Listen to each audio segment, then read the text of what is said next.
दोस्तों, आप सभी के दिल खोल के स्वागत है आपके अपने YouTube चैनल क्यारेस क्लासेज में। तो हाँ दोस्तों, हम चैप्टर नंबर 2 पढ़ रहे हैं फिजिक्स के अंदर, जिसमें आज जो हम हेडिंग पढ़ने वाले हैं वो है बाह्य एक समान विद्युत क्षेत्र में विद्युत द्विध्रुव की स्थितिज ऊर्जा। यानी कि आज जो हमारी हेडिंग होने वाली है वो क्या है, मैं आपको थोड़ा हेडिंग को मॉडिफाई करके बता रहा हूँ। एक समान क्या है, आपका विद्युत क्षेत्र है, उसके अंदर क्या रखा हुआ है, एक विद्युत द्विध्रुव रखा हुआ है। तो उस विद्युत द्विध्रुव के कारण उस एक समान विद्युत क्षेत्र के अंदर कितनी स्थितिज ऊर्जा होगी। अब ये स्थितिज ऊर्जा कैसे बनेगी, उन सभी चीजों को इस वीडियो के अंदर हम देखने वाले हैं। तो वीडियो फटाफट लाइक कर दीजिए, शेयर कर दीजिए, ठीक है। और चैनल पर नए आए हो तो चैनल को सब्सक्राइब करना बिल्कुल भी ना भूलें, क्योंकि इसमें हम 12th क्लास की पूरी फिजिक्स को कवर करने वाले हैं।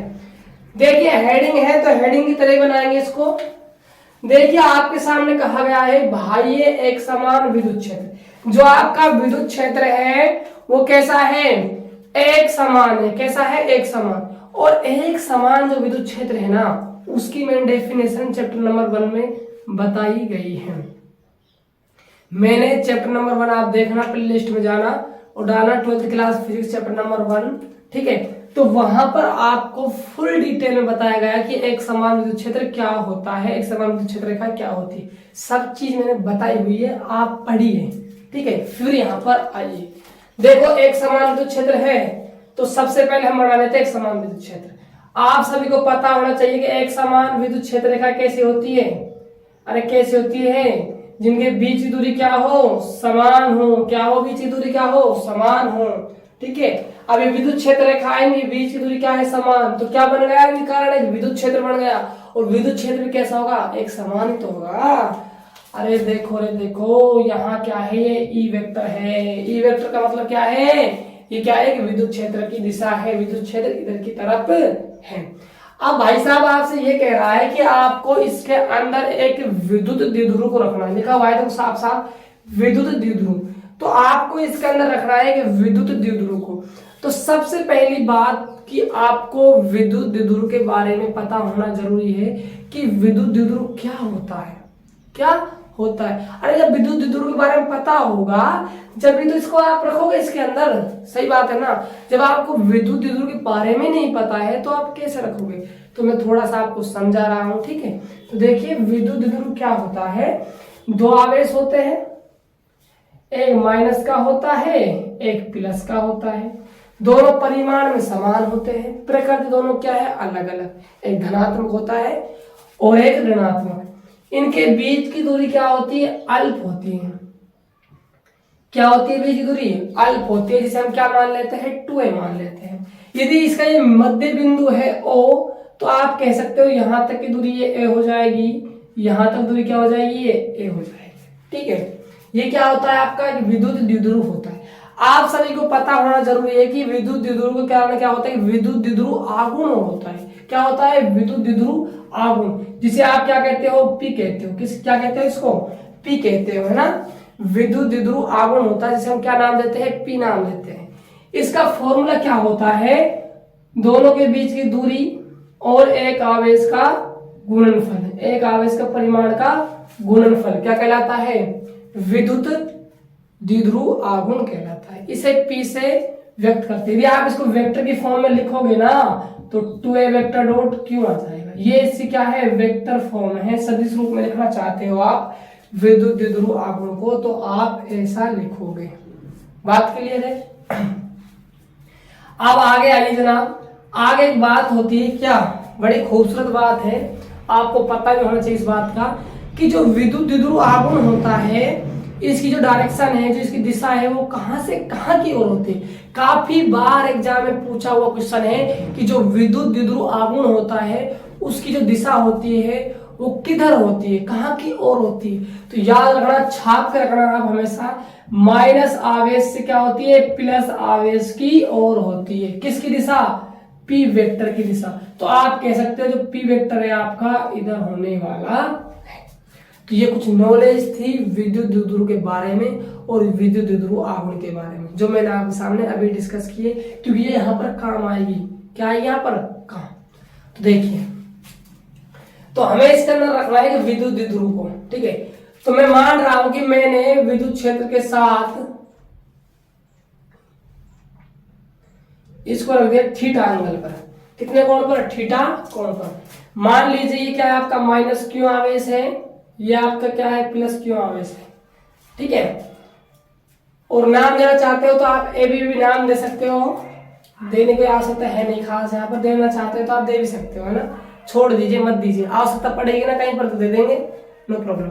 अब देखिए आप आगे यहां तक सही पहुंच जाओगे, ठीक है। अब देखना आप तो प्लस क्यू आवेश आ गया और एक माइनस क्यू आवेश आ गया। कहां पर आ गया? विद्युत क्षेत्र के अंदर आ गया। आप सभी को एक बात पता होना जरूरी है कि जब कोई आवेश विद्युत क्षेत्र के अंदर आता है तो विद्युत क्षेत्र उस पर क्या लगाता है? बल लगाता है, जिसे हम किस नाम से जानते हैं? विद्युत बल के नाम से जानते हैं। किसके नाम जानते हैं? विद्युत बल के नाम से जानते हो। और विद्युत बल कितना होता है आप सभी को ये भी पता होना चाहिए, F बराबर कितना होता है? क्यू ई होता है। कहां से आता है? यहां से आता है, देख लीजिए। E बराबर होता है आपका F अपॉन में क्यू। ये क्या है? E विद्युत क्षेत्र की तीव्रता, और F क्या है? बल। क्यू क्या है? आवेश, ठीक है। क्यू का मल्टीप्लाई E इसे किया तो F बराबर क्यू आ गया। तो जब आप किसी भी आवेश को विद्युत क्षेत्र के अंदर रखते हो तो विद्युत क्षेत्र उस पर बल लगाता है F बराबर क्यू। आगे सुनो मेरी बात को ध्यान से। बल तो लगा दिया क्यू, लेकिन कहां से कहां क्यों लगाता है? तो याद रखना, जो माइनस क्यू आवेश होता है आपका, माइनस जो क्यू आवेश होता है, जो आपका प्लस क्यू आवेश होता है, जो माइनस क्यू आवेश होता है उस पर तो जो बल लगता है वो E की विपरीत दिशा में, E की विपरीत दिशा। E का मतलब यहाँ पर क्या है? विद्युत क्षेत्र की विपरीत दिशा में, ठीक है। और जो प्लस क्यू आवेश होता है उसमें जो बल लगता है वो लगता है विद्युत क्षेत्र की दिशा में, यानी कि E की दिशा में। कहां पर लगता है? E की दिशा में। इन सभी बातों की आपको नॉलेज होनी बेहद जरूरी है, क्योंकि मैंने चैप्टर नंबर 1 में इन सभी चीजों को फुल डिटेल से समझाया हुआ हूं। तो आप चैप्टर नंबर 1 देख सकते हो भाई, ठीक है। तभी तो 4 चीजें समझ आएगी जब आप चैप्टर नंबर 1 देख के यहाँ पर आओगे, ठीक है।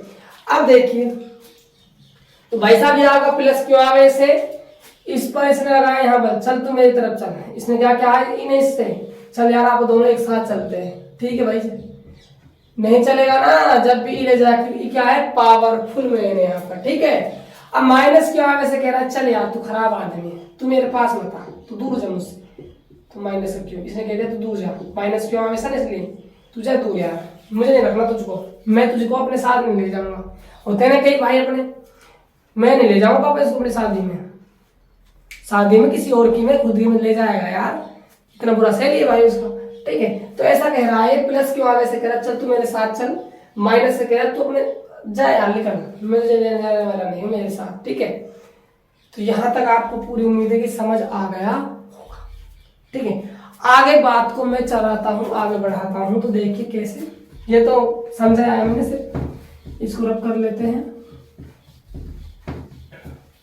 अब आगे देखिए, अब मैं बात करता हूं कुल नेट बल की।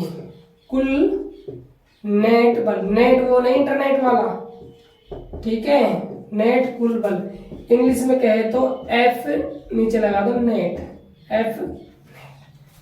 अब मेरी बात को ध्यान से समझना, F नेट का मतलब क्या है? कुल बल।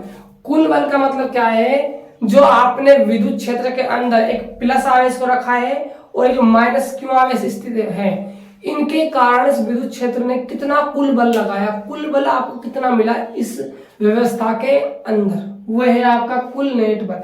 अब इस बात को आप ध्यान से समझना, मैं डायग्राम बना रहा हूं, मेरे पास 3 मार्कर इसलिए लिए हुए मैंने। देखो ये आपका क्या है? डाइपोल है, विद्युत द्विध्रुव है। प्लस क्यू आवेश यहाँ बैठा हुआ है, माइनस क्यू आवेश यहाँ पर बैठा हुआ है। प्लस क्यू आवेश का बल लगा इधर, जहां मैं मार्कर का कैप कर रहा हूं वहां समझ लेना कि क्या लग रहा है? बल लग रहा है, ठीक है। डट जा यार, क्यों परेशान कर रहा है इधर। और जो आपका माइनस क्यू आवेश है उसका लग रहा है बल इधर। तो आप देख सकते हो कि प्लस क्यू आवेश का इधर बल लग रहा है और माइनस क्यू आवेश का इधर बल लग रहा है, यानी कि दोनों बल क्या है? दोनों बल क्या है? अपोजिट। दोनों बल क्या है? अपोजिट है। क्या है दोनों बल? अपोजिट। यानी कि इस बात को आप ऐसे समझिए कि आपके पास क्या है? एक रस्सी है, आपके पास क्या है? एक रस्सी है, ठीक है। आप दोनों ही पावरफुल में भाई, पावरफुली तो है ये, जो परिमाण में दोनों आवेशी क्या है, समान है। यदि 5 कूलम माइक्रो कूलम का है तो दूसरा क्या होगा, 5 माइक्रो कूलम का ही होगा। ठीक है, अब दोनों आप पावरफुल हो, दोनों एक रस्सी को खींच रहे हो, क्या रस्सी को आप खींच पाओगे क्या? एक रस्सी, जो रस्सी आप जिस रस्सी को खींच रहे हो, क्या वो रस्सी एक तरफ दूर चली जाएगी? ऐसा बिल्कुल नहीं होगा, क्योंकि वो रस्सी क्या है, दोनों क्या जो व्यक्ति है वो पावरफुल है, दोनों समान ताकत वाले हैं, तो रस्सी टूट जाएंगे। क्या होगा ना, टूट जाएगी, तोड़नी नहीं है यार। ठीक है, यानी कि रस्सी इधर भी नहीं जाएगी, इधर भी नहीं जाएगी। इसका मतलब क्या है कि जो नेट कार्य के, कार्य कब होता है, कार्य तब किया जाता है जब क्या हो, विस्थापन हो। क्या हो, विस्थापन हो। विस्थापन तो हो ही नहीं रहा ना, और जब विस्थापन नहीं तो कार्य अंडा क्या हो जाएगा, अंडा, जीरो। ठीक है, तो समझ आ गया होगा कि आपके यहाँ पर नेट बल कितना है। अब मेरी बात को ध्यान से सुनना, फिर चलते हैं हम तो भूतकाल में। हमारा तो काम है भूतकाल में चलना। तो चैप्टर नंबर 1 को याद कीजिए। जब हमने एक विद्युत द्विध्रुव को विद्युत क्षेत्र में रखा था, तो विद्युत क्षेत्र में उस पर क्या लगाया था, बल आघूर्ण लगाया था। क्या लगाया था, बल आघूर्ण। आप सभी को पता होना चाहिए, बल आघूर्ण लगाया था। अब वो बल आघूर्ण कब लगता है, उसका मैंने आपको तरीका बता दिया कि बल आघूर्ण कब कब लग सकता है। ठीक है, उस चीज को मैंने वहां पर पूरी तरह से क्लियर किया हुआ है कि बल आघूर्ण कब लगेगा और कौन सी कंडीशन होनी चाहिए जब आपका बल आघूर्ण लगेगा। ठीक है, अब देखिए आप ध्यान से समझिएगा। मैं यहां पर दोबारा आपको रिपीट कर रहा हूं, बल आघूर्ण, जिसको नहीं पता, देखो बल आघूर्ण कब लगता है। ठीक है, ध्यान समझो। देखो दो बल होने चाहिए, दो बल होने चाहिए। दूसरी बात, विपरीत दिशा होनी चाहिए, यानी क्रिया रेखा, क्रिया रेखा अलग अलग अलग अलग। क्रिया रेखा क्या होनी चाहिए, अलग अलग। ठीक है, दो बल होने चाहिए, क्रिया रेखा क्या होनी चाहिए, अलग अलग होनी चाहिए, तब आपका कार्य करेगा क्या, बल आघूर्ण। क्या करेगा, बल आघूर्ण। अब मेरे बाबू, मेरे मुन्ना, इस बात को ध्यान से समझो। अब यहां पर क्या होने वाला है, देखो जो प्लस क्यू आवेश है उसका बल इधर लग गया, तो आप कह सकते हो इस वाली जो क्रिया रेखा है, इस वाली जो क्रिया रेखा है वो इधर है क्रिया रेखा। ठीक है, जो आपका माइनस क्यू आवेश है इसके कारण जो क्रिया रेखा है वो क्या है, इधर है, इधर है क्रिया रेखा। यानी कि दोनों बल, एक की क्रिया रेखा इधर है, दूसरे क्रिया रेखा इधर है, दो बल हो गए, दोनों क्रिया रेखा क्या हो गई, अलग अलग हो गए। अब क्या लगेगा यहाँ पर, बल आघूर्ण। क्या लगेगा, बल आघूर्ण। बल आघूर्ण क्या होता है, बल के प्रभाव से वस्तु का घूर्णन करना बल आघूर्ण कहलाता है। तो अब आपका जो विद्युत द्विध्रुव है ये घूमना स्टार्ट कर देगा। क्या स्टार्ट कर देगा, यहाँ पर घूमना स्टार्ट कर दे।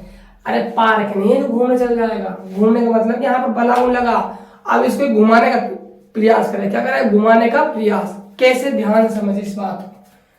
देखो ये आपका क्या है, थीटा एंगल पर रखा हुआ है विद्युत द्विध्रुव। अब ये क्या होगा आपका, इस टाइप से ऐसे ऐसे घूमना स्टार्ट कर देगा। मैं सपोज डेट में मान रहा हूं कि ये ऐसे घूम जाएगा। डॉट डॉट क्या हुआ है, इसका मतलब क्या है, ये घूम रहा है, यहां आ गया घूम के, घूमेगा तो और ये पूरा चक्कर काटेगा, लेकिन इतना मान लिया हमने। ठीक है, अब आप देखोगे कि यहां तो प्लस क्यों आवेश तो रहेगा, अरे आवेश से चेंज हो जाएंगे। ठीक है, ऐसे घुमाए, ऐसे ये इधर चला गया, वो नीचे आ गया। मान लीजिए कि इसको हमने डी थीटा, कितना, डी थीटा कोण से क्या कर दिया, विस्थापित कर दिया। कितने कोण से विस्थापित कर दिया, डी थीटा कोण से विस्थापित कर दिया।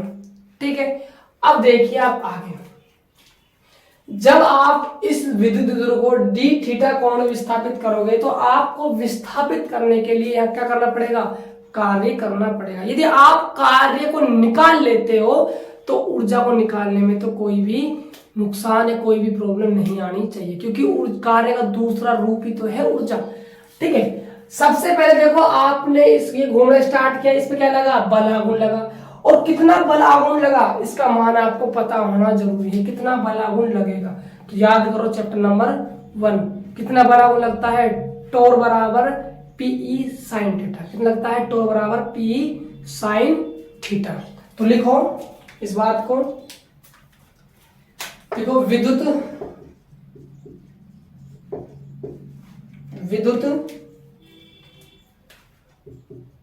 द्विध्रुव पर लगने वाला बल लागू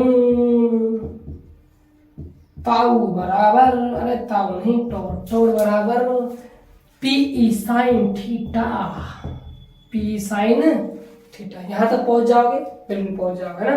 अब देखो, अब इसे घुमाने में कितना कार्य करना पड़ा, लिखो विद्युत द्विध्रुव को घुमाने में किया गया कार्य, तो विद्युत द्विध्रुव को घुमाने में किया गया कार्य डब्लू, क्या होता है, बल गुणा विस्थापन। सभी पता होना चाहिए कार्य का सूत्र भैया, क्या होता है रे, जोर से बोलो, बल गुणा विस्थापन। ठीक है, अब आपको कार्य के लिए मेहनत करनी है, अब आपको कार्य निकालना है। कार्य आपकी मुट्ठी में होगा ना तो आप स्थितिज ऊर्जा को निकाल दोगे। ठीक है, तो देखो पहले कार्य निकालते हैं ना। तो भैया कार्य W हो गया, बल यहां पर बल से लग रहा है, यहां तो बल आघूर्ण लग रहा है, तो बल आघूर्ण कितना है, टोर गुणा विस्थापन। ये इंपॉर्टेंट है यहां पर नहीं, विस्थापन, ये विस्थापन शब्द लिखा हुआ है, ये इंपॉर्टेंट है, इस पर ध्यान देना। विस्थापन कि आपने जब विद्युत द्विध्रुव को घुमाया तो आपने उसको कितना विस्थापित किया, तो बताइए आपने, देखो डी थीटा, यानी कि आपने थोड़ा सा विस्थापित कर दिया। हमें नहीं पता ये कितने कोण तक विस्थापित हुआ है, हम मान के चल रहे हैं कि हमने डी थीटा कोण विस्थापित किया है, यानी अल्प विस्थापित किया है। जब अल्प में क्या आता है, डी थीटा। जब आपने इसको विस्थापन ही अल्प किया है तो कार्य भी तो अल्प करना होगा आपको, डी डब्ल्यू। बात समझ आ रही है यहां तक, आ गई सभी को? यहां है बस, जो चीज आपको समझने वाली थी यहां पर है।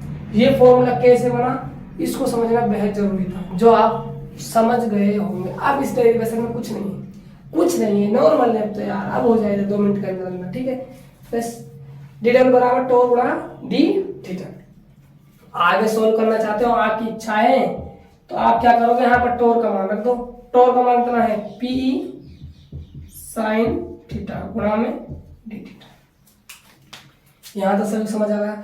ये तो है विद्युत द्विध्रुव को आपने डी थीटा यानी कि अल्प विस्थापित किया, तो आपको अल्प विस्थापित करने पर आपको कितना अल्प कार्य करना पड़ा। लेकिन ये शैली का हमारा जो विद्युत द्विध्रुव रखा हुआ है एक समान विद्युत क्षेत्र में, वो अल्प विस्थापित होगा, वो तो बहुत ज्यादा विस्थापित हो जाएगा। अरे बल आघूर्ण पूरा घूम जाएगा, पूरा घूम जाएगा। ये तो अल्प है, टोटल का निकालना है। क्या करोगे, अरे समाकलन करोगे यारो, क्या करोगे, समाकलन। इसको समीकरण नंबर 1 दे दो और लिख डालो समीकरण 1 का समाकलन करने, क्योंकि सभी चीजों को जोड़ने काम क्या करता है, समाकलन करता है। इस बात को ध्यान रखना। तो लिखो यहाँ पर समीकरण 1 का समाकलन करने पर कीजिए भाई समाकलन, ठीक है। तो डी डब्ल्यू बराबर समाकलन p E sine theta dot d theta. अब देखिए यहां पर, अब आपको रखनी है लिमिट। लिमिट इंपोर्टेंट, इस पर ध्यान देना कि लिमिट को आप कैसे फाइंड आउट करोगे, लिमिट आप कैसे रखोगे। देखो जब आपका विद्युत द्विध्रुव रखा हुआ है कहां पर, एक समान विद्युत क्षेत्र में, आपको नहीं पता वो कितने एंगल पर रखा हुआ है, तो आप कह सकते हो कि सर जी हम तो थीटा 1 मान लेते हैं, हमें नहीं पता कितने एंगल पर उसको आपने रखा है। मुझे भी नहीं पता, आपकी इच्छा है, कोई उसको 45 पे रखेगा, कोई उसको 60 पे रखेगा, किसी का मन उसको 30 पे रखने करेगा, किसी का मन उसको 25 पे रखने करेगा, ठीक है। सबका अलग अलग एंगल होगा, उस सभी को अलग अलग एंगल को हमें नहीं पता कितना एंगल है, हमने मान लिया थीटा 1 मान लिया। अब आप कहोगे कि सर जी मैंने तो 45 डिग्री एंगल तक घुमाया है, मैंने तो 60 तक घुमाया है, मैंने तो 75 डिग्री तक घुमाया है। कहीं तक घुमा सकते हो, हमें नहीं पता कि हमने कितने एंगल पर घुमाया है, कितने एंगल पर घूम गया है, तो हमने जो क्या मान लिया, थीटा 2 मान लिया। यहां तक बात सभी समझ आ गई होगी।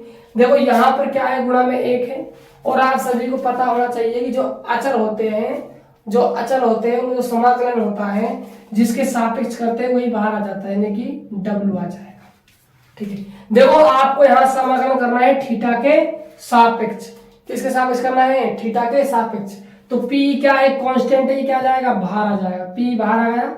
यहाँ लिमिट चल रही है थीटा 1 से थीटा 2, अंदर क्या बचा, साइन थीटा। ये और समस्या, ये बायोलॉजी वालों के लिए तगड़ी समस्या गई, उनका दिमाग खराब। अब यहाँ पर आ गया है समाकलन, किसका, साइन थीटा का, नॉर्मल समाकलन है बायोलॉजी वालों। ये समाकलन आपको आना ही चाहिए, ठीक है। यदि आप बायोलॉजी में और आप फिजिक्स पढ़ते हो ना, तो वहां पर बहुत काम आते हैं, काम आ भी रहा है, आगे देखना बहुत चीजें काम आएगी, ठीक है। मैथ वालों को तो पता होता है कि मैथ के अंदर समाकलन पढ़ लेते हैं, लेकिन बायोलॉजी वाले स्टूडेंट है, ठीक है, मैंने समाकलन बताया हुआ है, आप जाना देखना, डाली हुई है 2-3 वीडियो समाकलन की भी, जिससे आपको और चीज क्लियर हो जाएगी, ठीक है। कर लिया है तक, आगे देखिए। आप देखो ध्यान से बायोलॉजी वालों, जो साइन थीटा होता है उसका समाकलन होता है माइनस का कोस थीटा। क्या होता है, माइनस का कोस थीटा। अब देखो जो लिमिट है आपकी, थीटा 1 है थीटा 2, ऐसे रखा जाता है समाकलन करने के बाद लिमिटों को। रख दिया आपने लिमिट, ठीक है, बहुत अच्छे, बड़े सुंदर, बड़ा मजा आया। आगे देखिए, W, ठीक है, माइनस बाहर ले लो, P, अंदर क्या बचा, कोस थीटा, थीटा 1 से थीटा 2, ठीक है। अब आपको रखनी है लिमिट। लिमिट रखने का सिंपल सा तरीका है, upper limit minus lower limit, ये सूत्र है लिमिट रखने का। Upper limit minus lower limit, ऊपरी सीमा में से माइनस कर दो निम्न सीमा, ठीक है। तो W बराबर माइनस का P, अपर लिमिट क्या है, थीटा 2, तो यहां पहले ऊपरी सीमा रख दो थीटा 2, माइनस करके निम्न सीमा थीटा 1। अब जब यदि आपको इस माइनस को गायब करना है तो आप ब्रैकेट से माइनस बाहर ले लो, तो P माइनस से माइनस क्या हो गया, प्लस बन गया, गुणा होकर कोस थीटा पहले, माइनस का कोस थीटा बाद में, ठीक है। इतना काम कर लिया, तो ये निकल कर आ गया आपके लिए कार्य। ये आपका क्या है, कार्य। इतना कार्य करना होगा आपको इसको घुमाने में। कितना कार्य, W बराबर P bracket cos theta 1 minus cos theta 2। अब आप लिख सकते हो कि ये किया गया कार्य ऊर्जा के रूप में संचित हो जाता है। ये है किया गया कार्य ऊर्जा के रूप में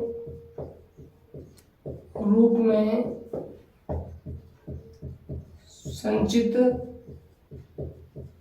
हो जाता है, यानी कि आप इस W को U के बराबर भी कर सकते हो, थीटा 1 कोस थीटा 2। अब आप इसको कर दीजिए ब्रैकेट के अंदर, ये चीज तैयार हुई है आपके लिए। ये क्या है आपका, स्थितिज ऊर्जा। केस और लगते हैं इसके पीछे, भाई कोई भी चीज दुनिया में आगे बढ़ेगी तो उसको रोकने वाले बहुत होते हैं ना, ठीक है। जैसे कि आप यदि आगे बढ़ रहे हो अपने जीवन में, आप पढ़ाई कर रहे हो बैठ कर ऑनलाइन, तो आपका जो दोस्त है वो आया, वो कहेगा चल यार खेलने के लिए चलते हैं, वो क्या कर रहा है, आपका विरोध कर रहा है। क्या कर रहा है, आपका विरोध, और आप उसके साथ चले जाओगे, चल भाई कह रहा है चल चलते, ठीक है, पढ़ लो भाई पढ़ लो, है ना। तो ऐसे ही ये दुनिया में सब दुनिया का सामने आया, इसमें क्या लग गए, केस लग गए। क्या लग गए, केस। केस नंबर फर्स्ट क्या लगा, केस नंबर ये लगा कि जो थीटा 1 है वो कितना होगा आपका, यदि 90 है, और थीटा 2 क्या मान लो आप, थीटा, यानी कि सर्वप्रथम आपने कितने एंगल पर रखा हुआ है इस विद्युत ध्रुव को, 90 डिग्री पर, यहां पर रखा हुआ है 90 डिग्री पर, ठीक है, 90 डिग्री रखा हुआ है। 90 से आपने कितना घुमाया है, थीटा घुमाया है, तब आपको कितना कार्य करना होगा, यानी कितनी ऊर्जा हो जाएगी आपकी, कार्य से मतलब ऊर्जा। तो सीधी सी बात है यार, W थीटा के स्थान पर 90 जमा दो, थीटा 2 के स्थान पर थीटा जमा दो। अब देखो आप सभी को पता होना चाहिए कोस 90 क्या होता है, 0 होता है, ये 0 हो गया, माइनस बाहर आ जाएगा, तो माइनस का P कोस थीटा है। ये कब आई ऊर्जा, जब आपने विद्युत ध्रुव को सर्वप्रथम कहां पर रखा, 90 डिग्री पर रखा, ठीक है। तो ये आपकी जो हेडिंग थी। और भी केस है 180, मान लीजिए जैसे कि आपने थीटा केस नंबर सेकंड लिख लो, चाहे खुद से बना लेंगे। सो थीटा 1 आपने कितना मान लिया, 180 डिग्री मान लिया, और थीटा 2 कितना मान लिया आपने, थीटा कोण 2 घुमाया है, तो 180 जमा देना, माइनस आ जाएगा, वहां थीटा रख देना, ठीक है। तो इतना खास इसमें से है नहीं, कर लो, चाहे करना चाहते हो तो यहाँ पर कर लो, वहां तो आपको दिखेगा नहीं। इस केस को मैं यहाँ पर कर रहा हूँ, ठीक है। तो ये रहा u बराबर p थीटा वन के स्थान पे 180 माइनस कोस थीटा टू, क्या है आपके पास थीटा है, ठीक है। आप सभी को पता होगा कोस 180 होता है माइनस का। अब देखो ये माइनस का हो जाएगा आपका p, ये माइनस का, एक माइनस का कोस थीटा। जब आप इसे माइनस बाहर लेते हो तो माइनस का PE 1 प्लस का कोस थीटा आपका मिल जाएगा। ये कब होगी, जब आपने प्रारंभ में जो आपका विद्युत द्विध्रुव है उसको आपने 180 डिग्री पर रखा और आपने थीटा कोण घुमाया, तब आपको इतनी स्थितिज ऊर्जा प्राप्त हो जाएगी। तो ये आज की हेडिंग थी, बाह्य एक समान विद्युत क्षेत्र में विद्युत द्विध्रुव की स्थितिज ऊर्जा। तो आपको वीडियो कैसे लगी, आपको क्या चीज ऐसी नजर आई जो आपको इसमें अलग लगी, कोई भी कहीं पर भी किसी भी टॉपिक में, इसमें किसी भी अंदर किसी भी लाइन में कोई भी प्रॉब्लम हो तो आप बिल्कुल पूछ सकते हो कमेंट बॉक्स में, है ना, कि हमें यहाँ समझ नहीं आया, हमें बता दीजिए कि ऐसा क्यों हुआ, ठीक है। मैं आपके कमेंट का जरूर रिप्लाई दूंगा। तो मिलते हैं नेक्स्ट वीडियो में। यदि वीडियो आपको अच्छी लगी हो तो वीडियो को लाइक कर देना और चैनल पर नया आया हो तो चैनल को सब्सक्राइब कर देना, क्योंकि हम इसमें कवर करेंगे 12th क्लास की फिजिक्स को पूरी को, ठीक है। तो बने रहे, धन्यवाद।